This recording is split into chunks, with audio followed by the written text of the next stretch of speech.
Bon matin à tous, bienvenue à ce café matinal ensemble dans la parole de Dieu et aussi dans le psaume, plus spécifiquement dans le psaume 23 où nous allons regarder aujourd'hui comment grandir dans le repos.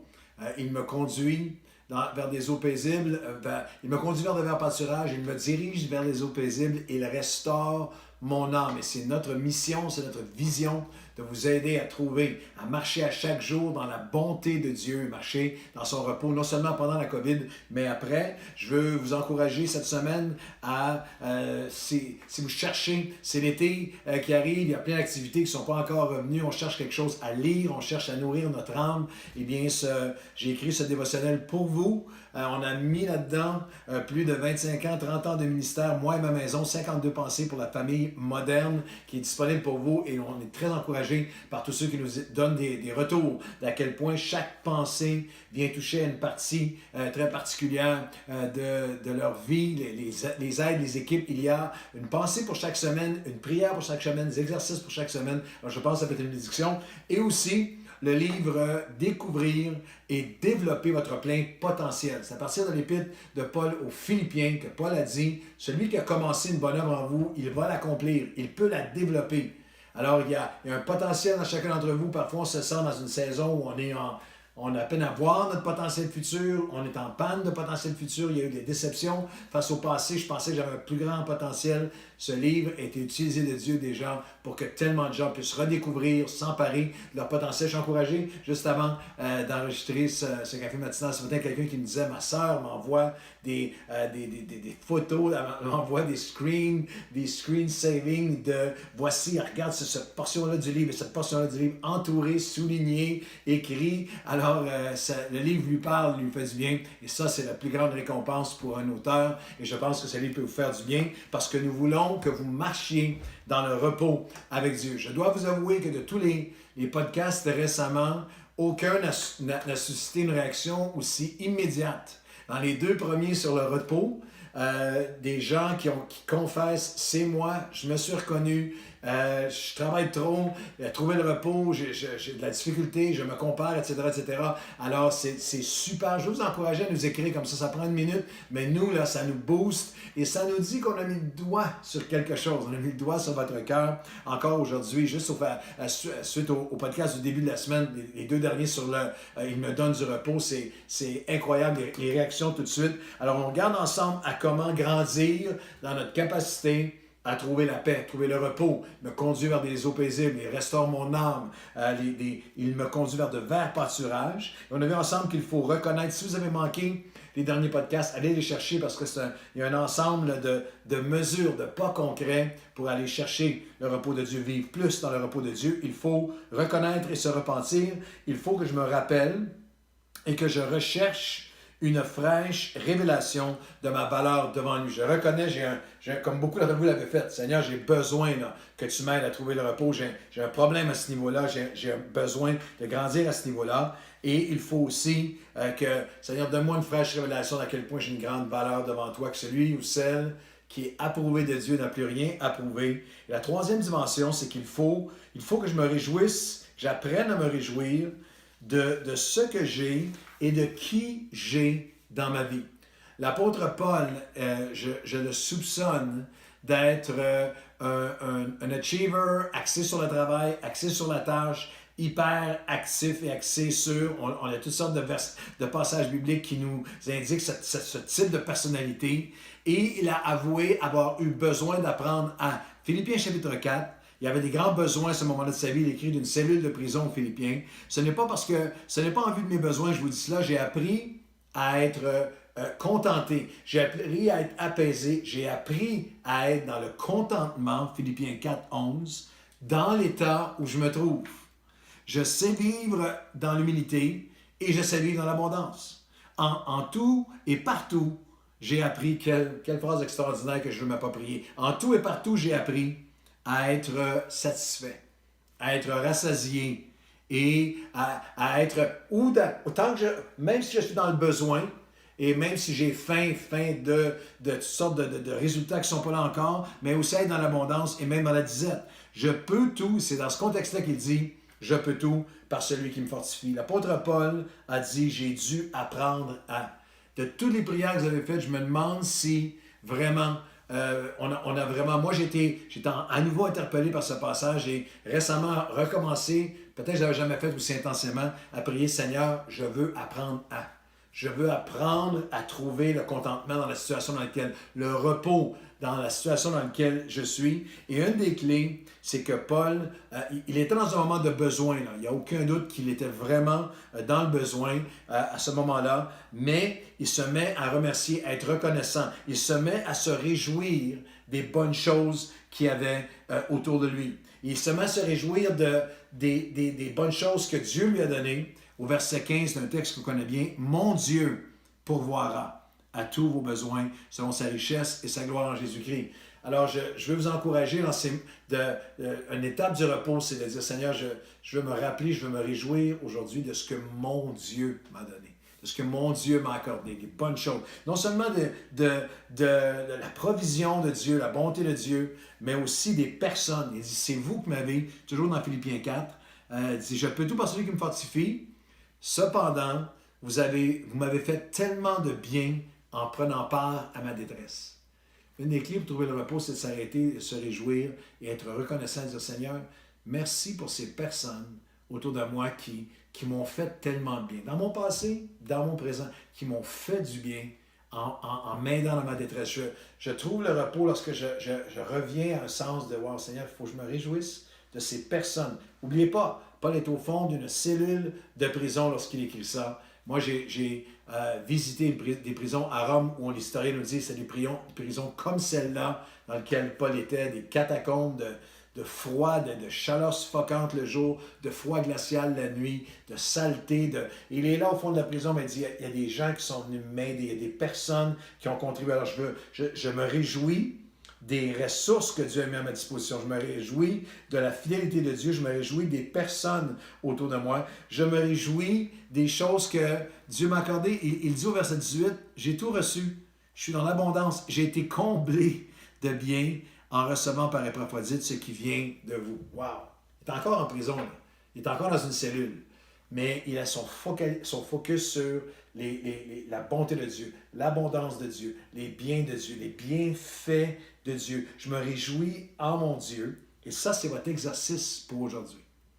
Aujourd'hui, demain, cette semaine, je veux vous défier à prendre 10 minutes ce soir, un petit peu moins de bulletins d'informations pour la COVID et tout ce que vous avez entendu en boucle depuis des semaines, et un peu moins de séries sur Netflix, un peu moins de Facebook, un peu moins, et prendre un 15 minutes pour dire, OK, je vais m'arrêter à qui sont les personnes qui font du bien dans ma vie. Qui sont les personnes en ce moment pour lesquelles je peux me réjouir dans quel que soit ce que je traverse. Quelles sont les provisions de Dieu, les bonnes choses de Dieu. Comment Dieu a pourvu. Quelles sont les choses que les gens ont contribué à ma vie. Je vous garantis que c'est une étape qui apaise. Une étape vers le repos. Cette dimension de remercier Dieu pour les choses, mais aussi, surtout pour les personnes qui sont dans ma vie. Dans Ecclésiaste chapitre 4, et au verset 8, on était dans Philippiens 4 et dans Ecclésiaste 4, l'auteur de l'Ecclésiaste peint un portrait que je trouve pratiquement terrifiant parce que je l'ai vu tellement de fois dans des gens que j'ai, et peut-être même à certains moments dans ma propre vie, c'est quelqu'un qui est tellement axé sur ce qu'il n'a pas, sur ce qu'il poursuit, sur ce qu'il veut bâtir, qu'il en vient à ne plus voir les personnes autour de lui.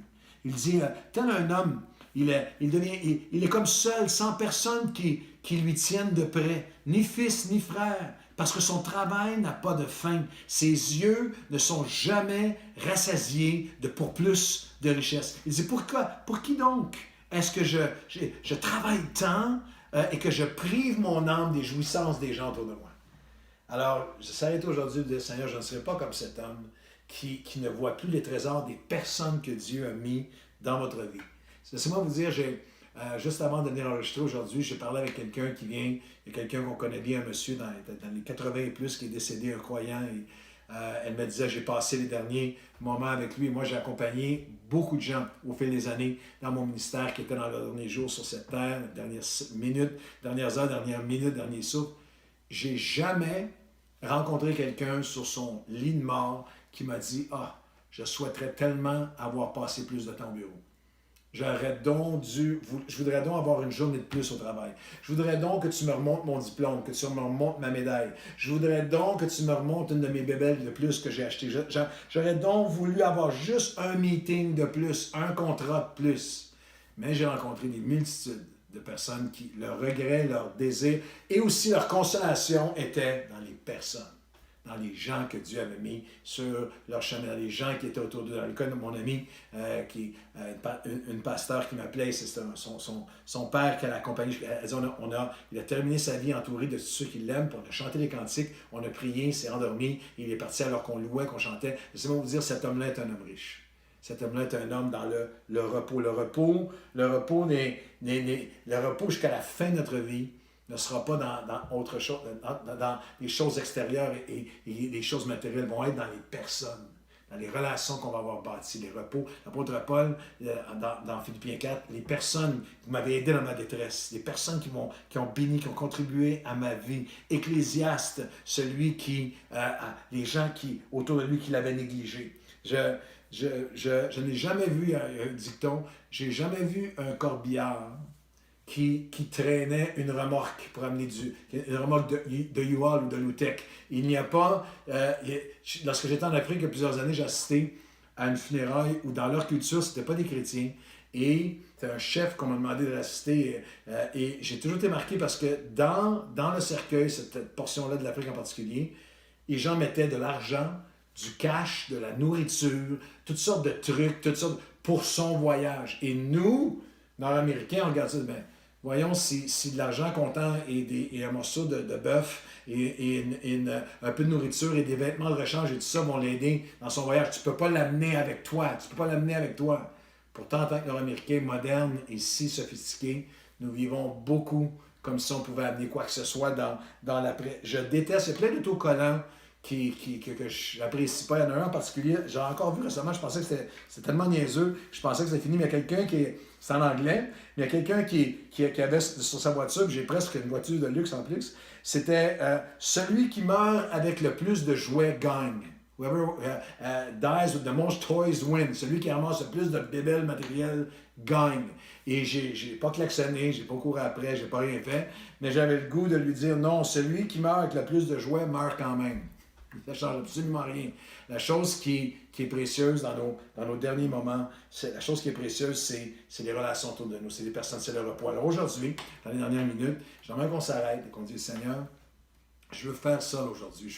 Je crois qu'il y a un repos pour moi à m'arrêter à toutes les bénédictions que tu as données dans ma vie, à me réjouir dans les personnes. J'aimerais que vous fassiez ce devoir et que vous m'écriviez, dire, je vais prendre 15 minutes ou je vais le rentrer dans ma tablette. Voici les personnes qui m'ont fait du bien au cours de ma vie. Voici les personnes qui me font du bien en ce moment comme Paul. Voici les choses que Dieu a mis dans ma vie. Voici les bénédictions de Dieu dans ma vie. Voici les relations qui sont riches et précieuses et qui me font du bien. Et je vous garantis que vous allez en ressortir avec on va regarder un dernier pas demain, mais avec un pas de plus vers le repos. Je reconnais avec repentance, j'ai besoin de grandir dans le repos. Je reviens, j'ai dit, Seigneur, viens me donner une fraîche révélation de comment j'ai une grande valeur pour toi. Je n'ai pas rien à prouver, je suis approuvé de toi. Puis il y a un calme et il y a un repos. Et Seigneur, apprends-moi comme Paul, car il m'a enseigné car j'ai appris à trouver mon contentement, ma satisfaction, mon apaisement, ma joie, mon repos, mes verts pâturages, mes eaux paisibles dans les richesses que Dieu m'a données aujourd'hui.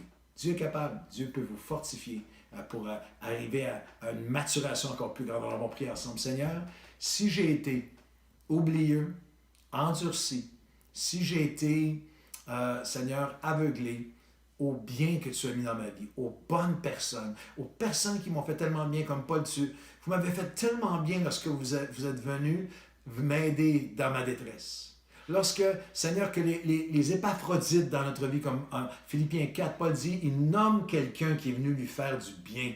Seigneur, arrête-nous aujourd'hui et rends-nous plus sensibles. Que ce soir, quel que soit le moment de la journée où on regarde ce café ensemble, qu'on prend ensemble devant toi, Seigneur, que des hommes, des femmes partout s'arrêtent prennent leur tablette, prennent un crayon, un journal personnel, ils disent, voici les personnes qui m'ont fait du bien, voici les gens qui m'ont aidé, voici les bénédictions de Dieu, voici toutes les bonnes choses que Dieu a mis en moi, et par la grâce de Dieu, dans mon dernier souffle, je pourrai rendre grâce, avoir vécu une vie dans le repos, dans le contentement. Dieu, tu peux tout par celui qui me fortifie. Fortifie-moi pour voir toutes les bonnes choses que tu donnes dans ma vie aujourd'hui.